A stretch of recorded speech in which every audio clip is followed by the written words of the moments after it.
Hi, good morning. My name is Father Rayappa. Today I'm talking about Jainism, one of the oldest religions in the world. It's an Indian religion. Probably we can't date the beginning of Jainism.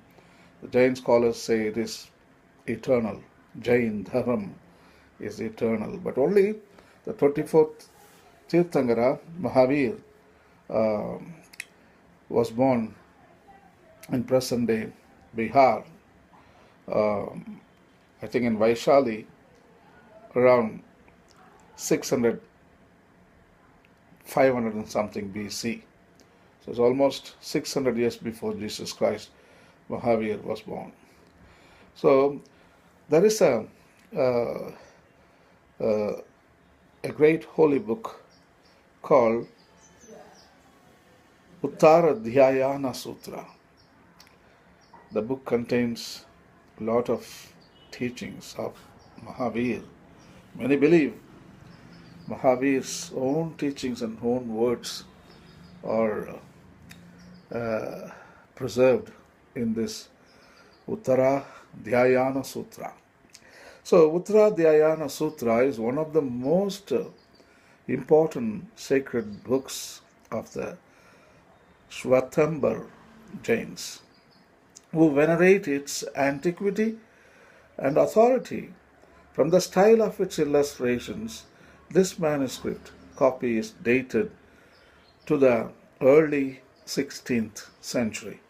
The main text is written in Ardhamagadhi Prakrit script, accompanied by a Sanskrit commentary in small nagari characters. The Uttaradhyayana Sutra, one of the four Mulasutras of Jain canon, is a work in 36 chapters, each a sermon on aspects of Jain doctrine and discipline. It is believed by orthodox Jains to contain the actual words of Mahavira, the founder or the reformer of Jainism. The text is interspersed with lively narratives from folk literature to keep the reader's attention. And it is by these stories that the 37 miniatures are inspired.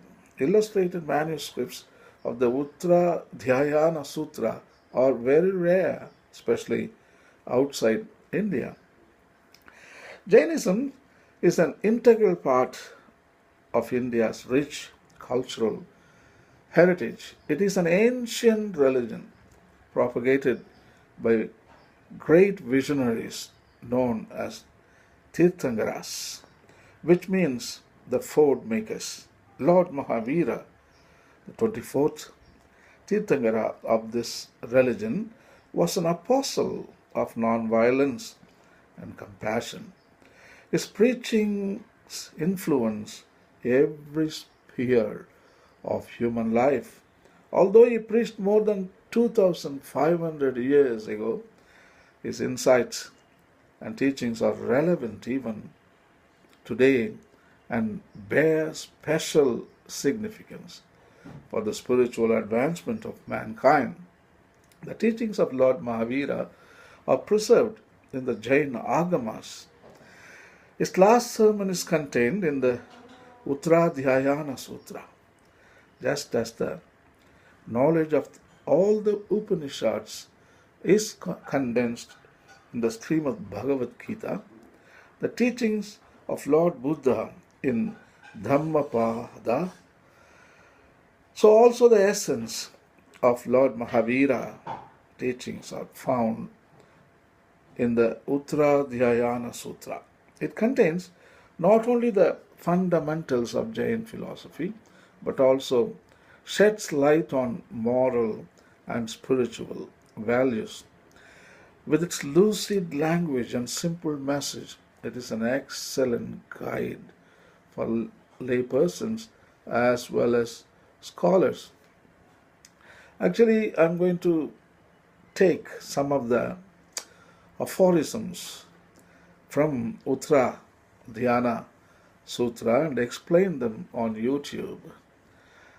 Actually, each aphorism is presented in original Prakrit. I'm going to read Prakrit. I'm not a Prakrit scholar. I'm going to read Prakrit and then I give you the English translation. And the selection of aphorisms has been done with care and concern. Very important ones I'm going to talk.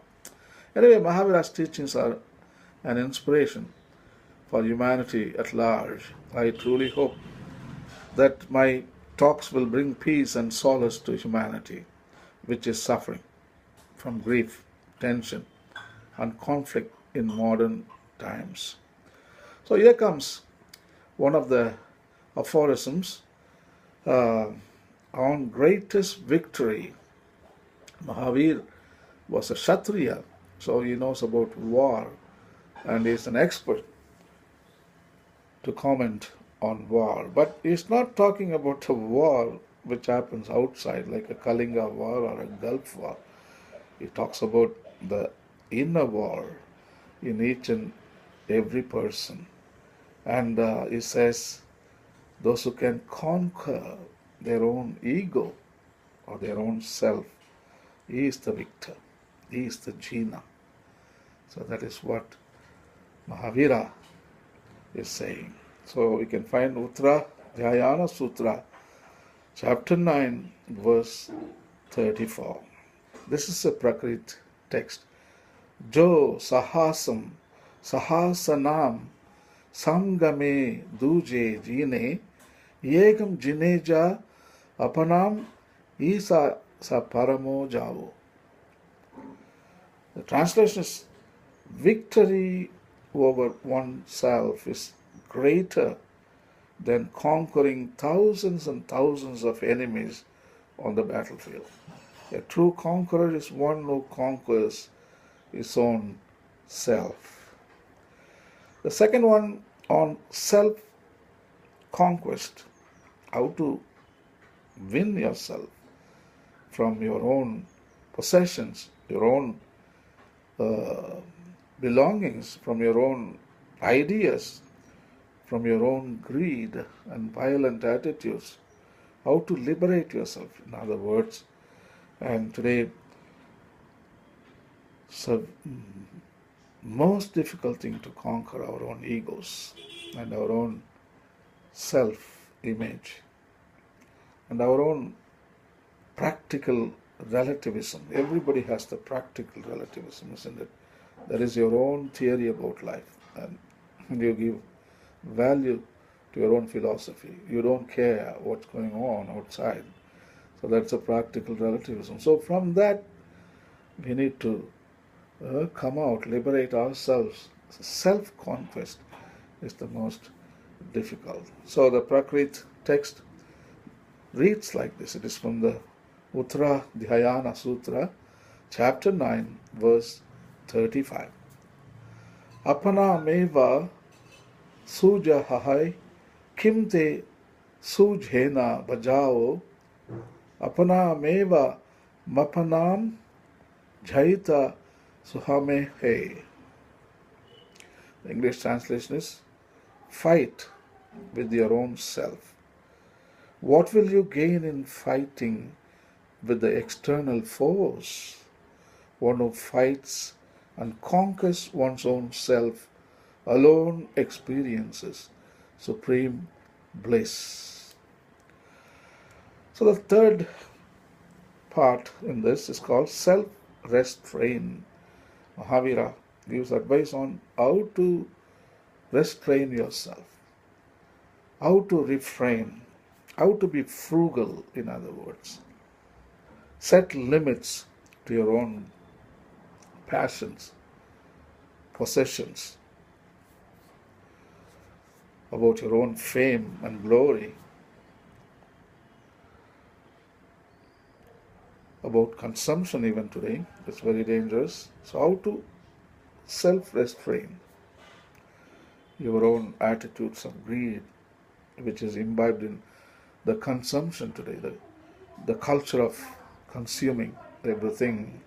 So from Uttaradhyayana Sutra, Chapter 1, verse 15 reads in Prakrit as follows: Apa seva damyayavo apayu kalu dudamo apa dhahamto suhi hoi asim lo parataya. One must conquer one's own self, for difficult it is to conquer it. One who does so is fortunate in this world and will be so in the next. So I have given you 3 aphorisms from the Uttaradhyayana Sutra. I'm going to talk more about them in my future segments. Have a nice day. Bye.